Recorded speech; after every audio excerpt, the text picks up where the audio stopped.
2026 সালে এসে যারা ভাবছেন আপনাদের ইজি বাইকে কোনটা অ্যাসিড ব্যাটারি লাগালে ভালো হবে, তো তাদের জন্য আজকের এই ভিডিওটি সম্পূর্ণ দেখবেন বন্ধুরা। দেখুন, আজকে আপনাদেরকে দেখাবো অ্যাসিডের জগতে সম্পূর্ণ অনেক পুরাতন একটি ব্যাটারি এবং খুবই মানসম্মত একটি ব্যাটারি, সেটা হচ্ছে পলের অরিজিনাল কিং পাওয়ার ব্যাটারি। তো দেখুন, ব্যাটারিটা আপনাদেরকে এখন আমি কেটে আনবক্সিং করে দেখাবো বন্ধুরা। তো প্রথমে ব্যাটারিটা কেটে নিচ্ছি। আর ব্যাটারিটা এতটা কোয়ালিটি সম্পন্ন, যারা এর আগে ব্যবহার করেছেন তাদেরকে আর কিছু বলা লাগবে না।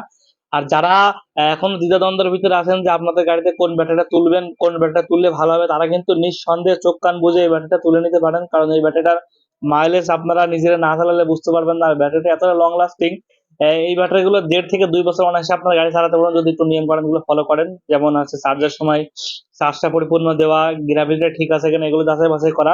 আর এগুলো যদি আপনি করেন তাহলে এই ব্যাটারিগুলো আপনারা চোখ কান বুঝেই কিন্তু 1.5 থেকে 2 বছর অনায়াসে ব্যবহার করতে পারবেন। দেখুন ব্যাটারিটার কোয়ালিটিটা কত সুন্দর করেছে।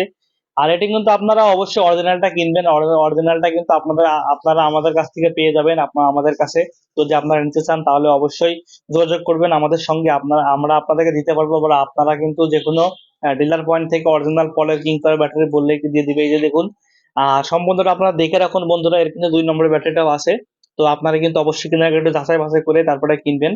আর উপরে দেখুন ফিনিশিংটা কত সুন্দর, অরিজিনাল যে ব্যাটারি হবে সেটার ফিনিশিংটা কিন্তু অবশ্যই অনেক সুন্দর হবে। আর এটিতে আপনারা অবশ্যই 1280 গ্র্যাভিটি করবেন, 1300 গ্র্যাভিটি যেন করবেন না, তাহলে আপনাদের গ্র্যাভিটিটা অনেক সুন্দর হবে। যখন আপনারা পরিপূর্ণ চার্জ দিবেন, চার্জটা একেবারে পরিপূর্ণ 1300 গ্র্যাভিটি হয়ে যাবে।